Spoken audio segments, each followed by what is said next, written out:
Assalamualaikum warahmatullahi wabarakatuh. Perkenalkan saya Sinta Dewi Cahya, Taruni dari Sekolah Tinggi Meteorologi, Klimatologi, dan Geofisika dengan nomor taruna 11210100 dari kelas Meteorologi 5D. Video ini dibuat sebagai bentuk ujian tengah semester pada mata kuliah Fisika Awan. Baik, untuk memulai presentasi ini, mari kita buka dengan sebuah quotes dari Research Bash yang mengatakan, "A cloud does not know why it moves in just such a direction and at such a speed. It feels an impulsion. This is the place to go now, but the sky knows the reasons and the patterns behind all clouds, and you will know too when you lift yourself high enough to see beyond horizons." Yang berarti bahwa hidup ini merupakan suatu proses di mana setiap kejadian yang terjadi di hidup kita itu merupakan suatu peristiwa besar yang penting, dan meskipun kita saat ini tidak mengerti ataupun tidak tahu kemana tujuan hidup ini, tetapi percayalah jika kita memahami dan melihatnya secara lebih luas, kita akan menemukan bahwa ternyata kejadian-kejadian terjadi di hidup kita itu sebenarnya saling berhubungan satu sama lain. Seperti halnya dengan pembentukan awan yang bergerak dan menghilang lalu bergerak lagi baru tumbuh lagi, seperti itu kurang lebih. Oke, baik, terima kasih. Oke, selanjutnya kita akan memulai menjawab pertanyaan nomor satu, yaitu mengenai gambarkan dan jelaskan konsep diagram dari tahap-tahap mikrofisika awan.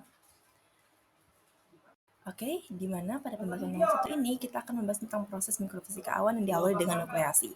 Di mana nukleasi ini merupakan di mana partikel aerosol seperti debu, garam, atau polutan bertindak sebagai inti kondensasi awan yang dikenal sebagai CCN atau Cloud Condensation Nuclei. Pada tahap ini, uap air mengembun pada partikel-partikel inti kondensasi tersebut sehingga membentuk tetesan awan kecil. Nukleasi atau nucleation merupakan proses awal pembentukan partikel awan. Nukleasi terjadi ketika uap air mengalami kondensasi atau deposisi pada partikel inti kondensasi di udara atau CCN. Ada dua jenis nukleasi yang bisa terjadi, yaitu homogeneous nucleation dan heterogeneous nucleation. Homogeneous nucleation itu merupakan nukleasi murni tanpa kehadiran inti kondensasi yang hanya terjadi pada suhu sangat rendah. Lalu ada heterogeneous nucleation, di mana nukleasi ini melibatkan partikel inti seperti debu atau garam yang memudahkan pembentukan tetesan air atau kristal es. Itu bisa dilihat pada diagram ini, di mana itu uap air atau vapor itu mengalami nucleation.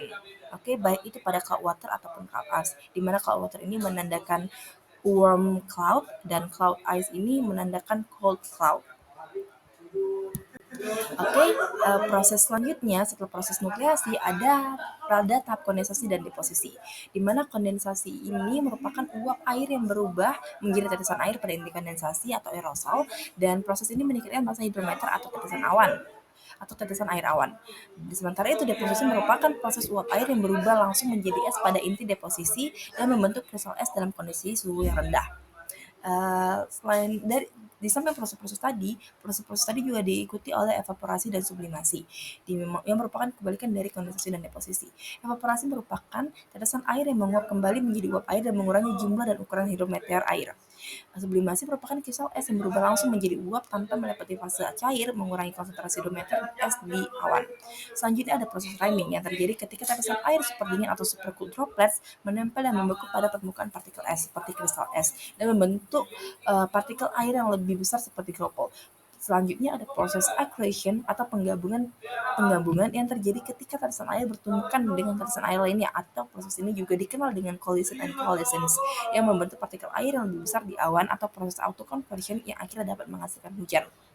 Oke, itu mungkin bisa dilihat pada proses ini, pada proses tingkat tahap kedua, yaitu di mana bisa terjadinya rain dan bentuk snow. Uh, Oke, selanjutnya ada proses freezing yang terjadi ketika tetesan air itu membeku pada suhu rendah dan menghasilkan partikel es baru seperti salju atau gropel. Atau sebaliknya terjadi proses melting yang merupakan proses di mana partikel es meleleh kembali menjadi tetesan air ketika suhu meningkat. Selanjutnya ada tahap aggregation yang merupakan proses di mana kristal es atau salju bergabung satu sama lain dan membentuk partikel yang lebih besar dan sangat berperan dalam pembentukan salju pada awan dingin atau cold clouds yang terjadi pada cloud ice, snow, dan membentuk menjadi gropel nantinya. Oke, lalu ada tahap akhir yang itu terjadi presipitasi, di mana partikel air atau es yang telah tumbuh cukup besar jatuh ke permukaan bumi dalam bentuk hujan, salju, atau gropel akibat gravitasi. Oke, dari grafik ini kita bisa melihat proses secara keseluruhan bagaimana nucleation, terus membentuk terjadinya kondensasi, terus adanya acceleration, terus ada terjadinya raining, dan sehingga menjadi bentuk presipitasi. Oke. Oke, selanjutnya kita akan membahas pertanyaan nomor 2, yaitu jelaskan tentang A. Curvature effect pada pembentukan butir awan atau hukum Kelvin, B. Solid effect pada pembentukan butir awan yang berkaitan dengan hukum Raoult, dan C. Kaitannya curvature dan Foucault effect pada pembentukan butir awan atau kaitannya dengan color curve. Baik, langsung saja kita ke pembahasan nomor 2, yaitu yang pertama mengenai curvature effect atau berkaitan dengan hukum Kelvin. Curvature effect ini menjelaskan bagaimana pengaruh tegangan permukaan terhadap tekanan uap butir awan yang menyebabkan sejumlah energi tersimpan di permukaan air. Efek lengkungan ini menjelaskan bahwa pada permukaan yang melengkung atau kecil, tekanan uap jenuh lebih tinggi dibandingkan pada permukaan datar, yang artinya butir air yang sangat kecil membutuhkan tekanan uap lebih besar untuk mencapai kejenuhan, karena molekul-molekul di permukaan melengkung lebih mudah menguap. Jika tekanan uap air lingkungan lebih besar dari tekanan uap jenuh, maka tetesan air atau droplet akan tumbuh. Dan ini adalah alasan mengapa droplet kecil itu sulit terbentuk atau bertahan lama tanpa pengambunan tambahan. Berikut bisa dilihat persamaan dari curvature effect dan bentuk dari curvature effect itu bagaimana pengaruh pada grafik ini, dan bagaimana tekanan uap ambien itu berpengaruh terhadap droplet. Apakah droplet itu akan tumbuh, meluruh, atau bahkan mencapai titik critical radiusnya. Oke, selanjutnya ada solid effect yang berkaitan dengan hukum Raoult. Hal ini mengacu pada penurunan tekanan uap jenuh akibat kehadiran zat larut dalam tetesan zat larut. Beberapa molekul air di permukaan digantikan oleh molekul zat larut yang mengurangi kecenderungan air untuk menguap sehingga tekanan uap jenuh menurun. Hal ini membantu droplet awan yang mengandung zat larut untuk lebih stabil. Menurut hukum Raoult, keberadaan bahan pelarut dalam cairan menyebabkan penurunan tekanan uap yang diperlukan untuk terjadinya kondensasi. Hal ini dikarenakan bahan terlarut dalam air menyebabkan pengurangan tekanan uap jenuh, jadi semakin rendah konsentrasi bahan pelarut, maka akan semakin rendah pula tingkat kejenuhan yang diperlukan oleh efek zat larut. Ketika bahan pelarut ditambahkan ke dalam cairan, sebagian molekul cairan di permukaan digantikan oleh molekul bahan pelarut. Akibatnya tekanan uap larutan bisa mencapai keseimbangan dengan lingkungan pada tingkat kejenuhan yang jauh lebih rendah daripada tetesan air murni dengan ukuran yang sama. Berikut ada persamaan hukum Raoult, di mana juga terjadi adanya juga perubahan bentuk persamaan ketika nilai n itu lebih kecil dari n0. Lalu ada persamaan Raoult yang disimplifikasikan, dan ya aksen itu menunjukkan tekanan uap equilibrium atas larutan yang terdiri dari N0 molekul air dan N molekul zat larut.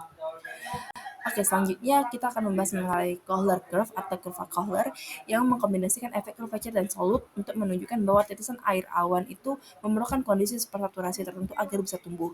Kurva Kohler itu menggambarkan bahwa pada ukuran tetesan air awan itu curvature lebih mendominasi, sedangkan saat tetesan membesar, ukuran tetesan air mengecil, curvature lebih mendominasi. Sementara saat tetesan membesar, efek solute memiliki pengaruh yang lebih besar untuk menjaga kestabilan tetesannya. Artinya bahwa sebuah tetesan larutan itu sangat kecil, berada dalam keseimbangan relatif kurang dari 100%. Jika RH meningkat, maka tetesan atau droplet akan tumbuh mencapai keseimbangan yang berkelanjutan sampai 100%, dan rasio jenuh atau saturasi akan mencapai puncak kurva Kohler. Ini bisa dilihat diagram dari kurva Kohler, di mana kurva Kohler merupakan kombinasi persamaan Kelvin dan Raoult, di mana semakin kecil R maka efek lengkungan semakin tinggi, sedangkan kurva efek zat larut semakin landai seiring bertambahnya besarnya R.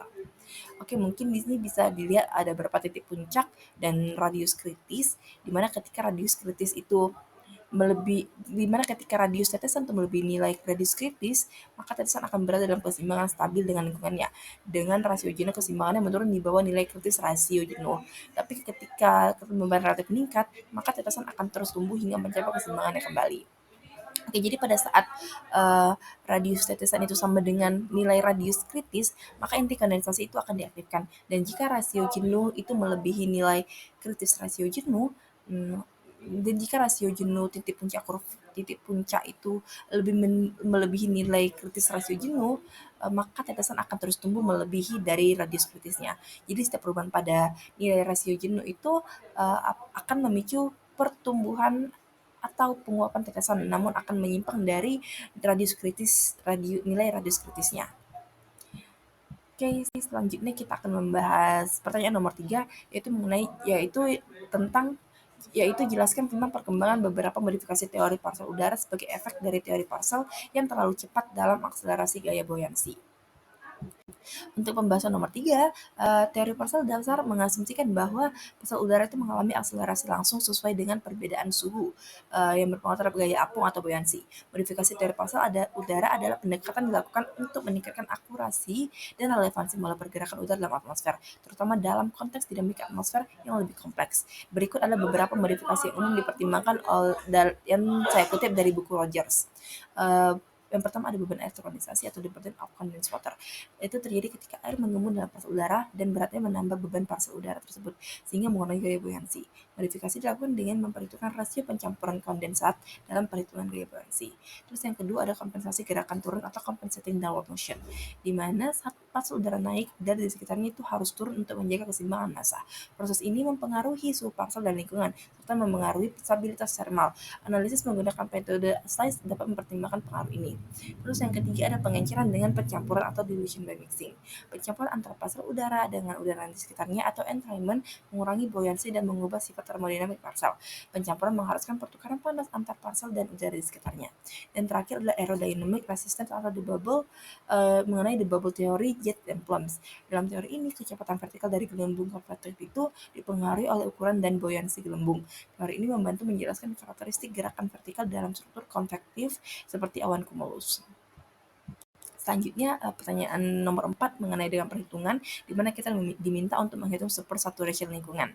Jika diketahui sebuah droplet dari ukuran 20 mm menjadi ukuran 30 mm dalam selang waktu 10 menit di suhu minus 10 derajat Celcius dan pada tekanan 60 kilopascal.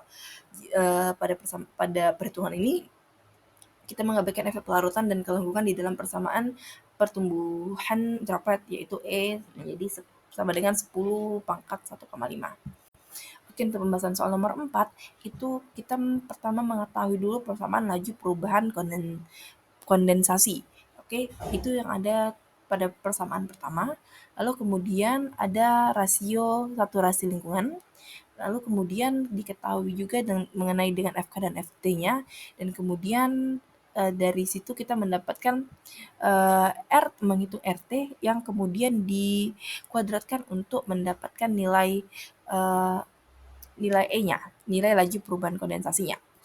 Oke, dari situ kita mendapatkan persamaan 2 yang kemudian kita dapatkan persamaan 3 dan persamaan 3 ini kita substitusikan ke persamaan pertama untuk mendapatkan persamaan mengenai super saturation ambient. Jadi kita melakukan perhitungan lalu dari perhitungan ini didapatkan bahwa ambient super saturation itu sebesar 2,3%. Oke, selanjutnya kita masuk ke nomor terakhir, yaitu mengenai soal perhitungan lagi, di mana ia meminta kita untuk menghitung nilai kecepatan angin vertikal U pada periode orografi yang sebanding dengan periode dari buoyancy oscillation. Jika lapisan dari udara tak jenuh itu melewati daerah orografi dengan ketinggian 0 km yang terpisah dari jarak aliran, dengan lapse rate sebesar 4 derajat Celcius per kilometer dengan suhunya adalah 20 derajat Celcius. Oke, ini adalah pembahasan soal nomor 5, di mana di sini kita diminta untuk mencari kecepatan angin vertikal. Oke, pertama kita masukkan dulu persamaan rumus dari periode dan buoyancy oscillation, yang kemudian itu nanti disederhanakan menjadi persamaan kedua dengan nilai N-nya itu menjadi persamaan ketiga. Sebenarnya dari soal saja tadi kita bisa mengetahui langsung jawaban dari kecepatan angin vertikal ini, di mana di soal diketahui bahwa ketinggian orografinya itu sebesar 0 km. Artinya dia adalah pada permukaan permukaan terjadi pada bidang permukaan gitu. Di ketinggian 0 km. Dari situ kita bisa langsung memahami bahwa pada ketinggian 0 meter itu 0 km itu angin tidak bergerak secara vertikal. Jadi terhitung bahwa kecepatan angin vertikalnya itu sebesar 0 meter per second. Oke, baik, sekian presentasi pembahasan mengenai ujian tengah semester ini saya sampaikan. Ini merupakan beberapa literatur yang saya gunakan untuk menjawab beberapa pertanyaan dari penjelasan saya terkait dengan ujian tengah semester ini. Lebih dan kurang saya mohon maaf, saya ucapkan terima kasih. Wassalam.